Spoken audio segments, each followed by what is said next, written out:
my name's Justin with a Y. And no, I didn't name myself. My parents are just really bad spellers. They had a really rough 4 years at 3rd grade. Alphabet was 25 letters too many. And my middle name's Lee. So I figured my mom was just throwing them back while watching Enter the Dragon when her water broke. After giving birth to me, they took a celebratory shot, a tradition they practiced 8 or 15 times a day. The 6 months my mom carried me. I was premature. I came out a little undercooked, just a little bit. I'm actually a fetal alcohol syndrome survivor. I made it through with almost no deformities, just a localized form of gigantism right about here. I didn't even kick in the womb. I just got erections. I looked like an alien trying to burst out.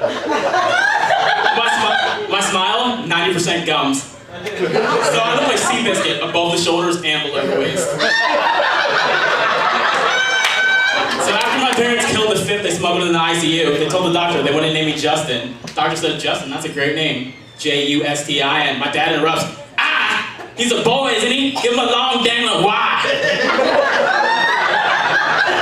Doctor says, okay, but phonetically, that's pronounced Justine. My dad says, I just won't say his name over the phone, because that's what a 3rd grade education gets you. But I found out the actual origin behind my name when I grew up and met my father for the first time at 11. Now I know you're thinking, a black kid raised by a single alcoholic mother with no father, that doesn't happen in the black community. But I got lucky, I guess. I must be that 1% Fox News is always talking about. Although I don't know why they think we control the nation's wealth. I had to check my bank account to buy a bag of Doritos. And my account got overdrawn because I forgot to account for the tax. That's 6 cents, cost me $30. That's a bad trade. But I tracked my dad down. Actually, he tracked me down. He needed money. He told me I owed him for firing a hot one at my mom. I told him I'd get that money right to him, but first I had to go out and get a gallon of milk, because I learned from him. I plan to make that an 11-year trip. But before I left,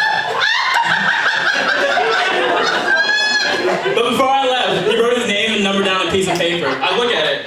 His name is R-Y-C-H-A-R-D. Reichard. The man's name was like a German hate crime. But I was excited because I was finally going to see the origin behind my name. So I asked him, why do we have Y's instead of I's in our name? And then he reveals the mystery to me. I don't know, it's a family tradition. From when? The 30s? It's legal for us to read them right now. But I gave it some thought. I'm going to keep the trend alive. I'm going to change every vowel in my child's name to Y. I'm going to name him Mike, M-Y-K-Y. Or Sarah, S-Y-R-Y-H. My goal is to make their name look like a typo. When they send a text with their name in it, I want autocorrect to just shut off their phone and overheat it. Teachers just sweating bullets during roll call. Because if I raise my kids right, which will be hard living on the other side of the country, I don't know what side they're going to be living on. I just know I'm going to be on the other one. They'll learn that adversity builds character, which is a lesson my mom drilled into me by enrolling me in private school and then moving me right in the middle of the hood, 1.5 miles away, which is about 2 inches too close for a bus pickup. I had to sneak my way to school, hiding behind benches, telephone poles, wearing a maroon sweater vest. The only place that's an effective camouflage is on a yacht. It's like going to the forest during hunting season dressed as a deer. I had to walk to school every day dressed as prey. But I have no fashion sense, so that it kind of saved me, because I have no sneaker style at all, which in the black community is a capital crime. I'm liable to get my black card taken away, and I'm light skinned, so I was already on probation. I bought a pair of sneakers thinking they looked fresh. I left the store and realized they're worn almost exclusively by women, most of whom are over the age of 60. I was walking around looking like I got hand-me-downs from my grandmother.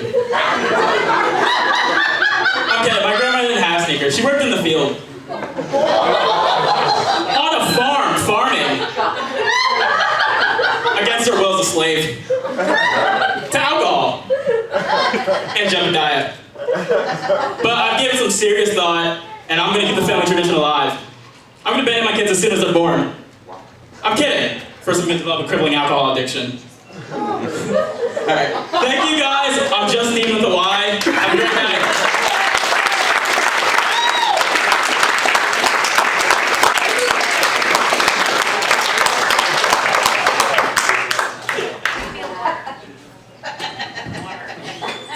Christ, guys, my fucking grandma's here for God's sake.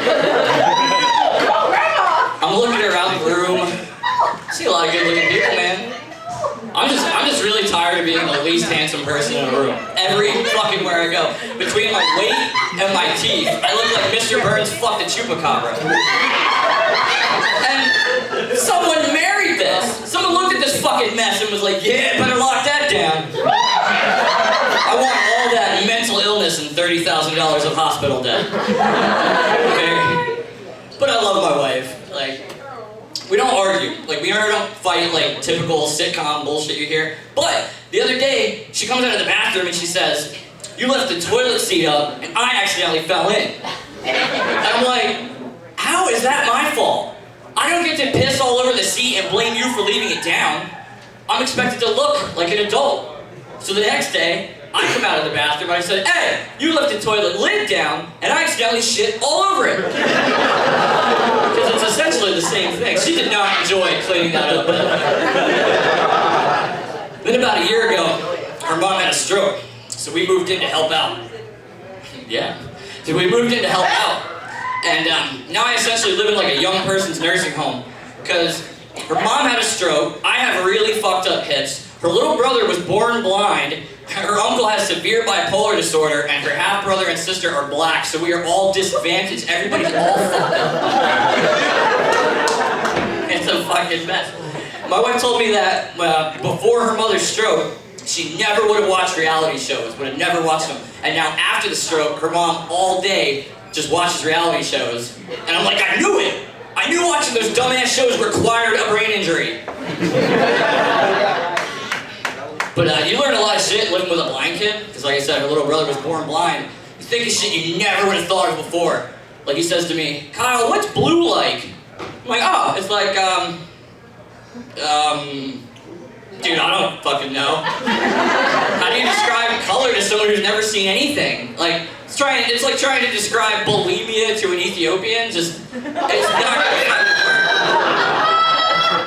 And like any kid, he'll pick up shit that we say and start saying it himself. Like he goes, he'll be going to leave, and he'll say, all right, Bo, I'll see you later. And I'm like, I doubt it. The other day, his homework was to learn to read an analog clock. Why? First off, do kids today even know what a fucking analog clock is? They'd probably walk up to you like, dude, this frisbee's ticking. I don't no idea. Secondly, he's blind. You're teaching him a skill he will never use ever in his life. Why don't you just ask him to review silent films, you fucking freak? I love your laugh. How much acid did you eat before the show?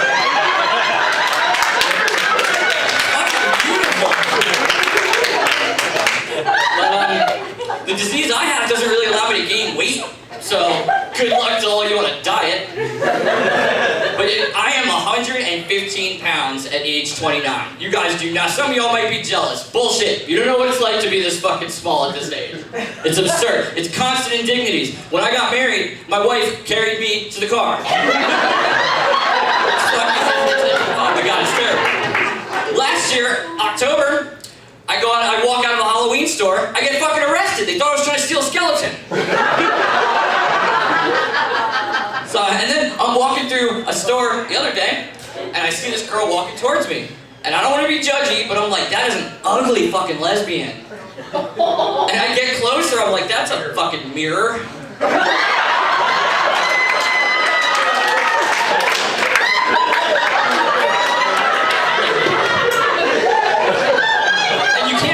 When you're this small. You can't shop when you're this small. And you can't shop in the men's department, everything's too fucking big for you. You can't shop in the boys department, everything's too short for you. So you end up walking to the cashier like, excuse me, do you have like an Auschwitz survivor section? Something like that. But hey man, be sure to tip all your bartenders and stuff. I love this place. Just don't use the toilet so maniacs shit all over the lid. I'm Kyle Gershwin.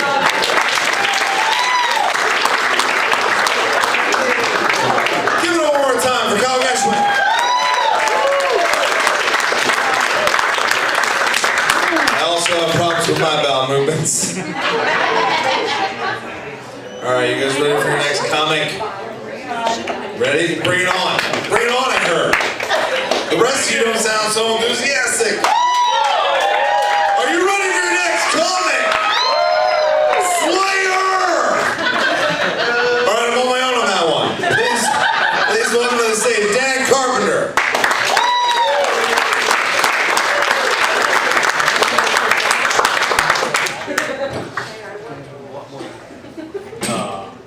Thanks for sticking around, guys. I appreciate the energy. So I've been dealing with anxiety all my life. I don't know if you guys do, but it's like a constant man on fire inside of my head, screaming in fear and pain because he's uninsured and just saw his medical bills.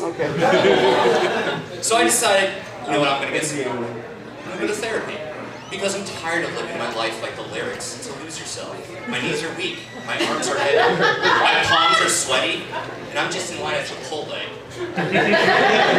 Guys, it's bad. I can't even eat spaghetti anymore. So I go to my therapist, and I'm talking to him, and I tell him what I do. He's like, oh hey, have you ever imagined the crowd in their underwear to make it less weird for you?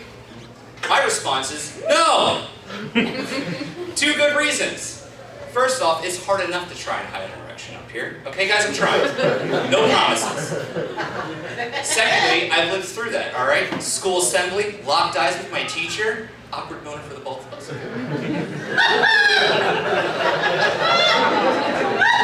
So not a very good therapist. But then again, I'm not quite sure how qualified the bartender at Applebee's is. But a prescription of Long Island iced teas is pretty good. So one of the other things that's probably led me to therapy is I used to work at a porn shop. Now I know what you might be asking, and I'm glad I pretended that you asked. How do I get a job like that? Well, you simply fill in your application, you go in, you get an interview. Now, I've never had a physical done on site, but they said I nailed it and I had a lot of spunk. So I went well. Now, I don't really have enough time to tell you guys about all the things I've had to wipe off, pick up, and burn because we couldn't stop it from growing. What I do want to talk about is the back section, where they had the viewing booths, which essentially is just a closet where guys go to drop a couple loads off, you know? And what I do want to talk about is a subculture of decrepit old men that used to kind of lurk out in the back of these, trying to pull in anything between the ages of 18 and dead, trying to suck out your bodily fluids like a bunch of decrepit trap spiders, but at the end they give you 20 bucks. So it's kind of like a double-edged sword, or in this case, hey, we're at a porn shop, double-sided dildo, because you're getting fucked both ways. Right? First way is like, hey, I'm getting a blowjob and $20, that's rocks. Bad thing about it though is that you're getting a blowjob from a guy who's on to be your great-great-great-great-great-great-grandpa. And you also have to look at yourself in the mirror afterwards.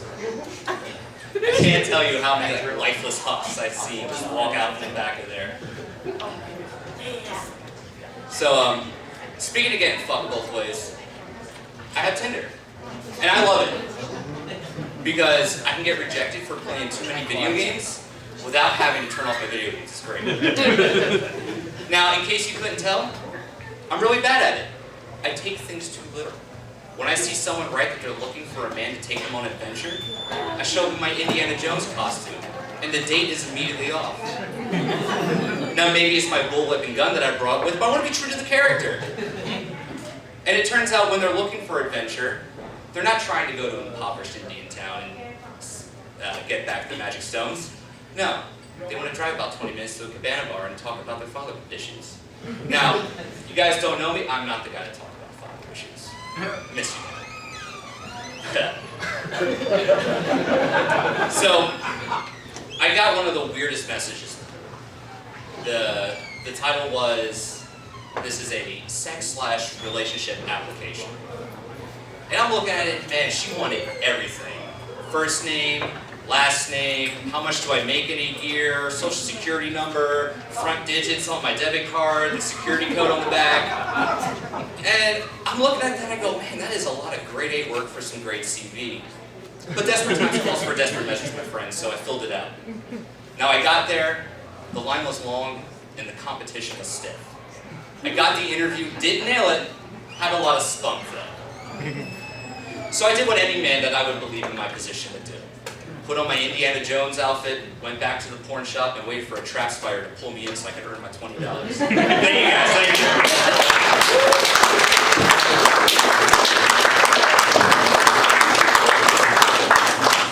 Dan Carpenter, ladies and gentlemen. Good up.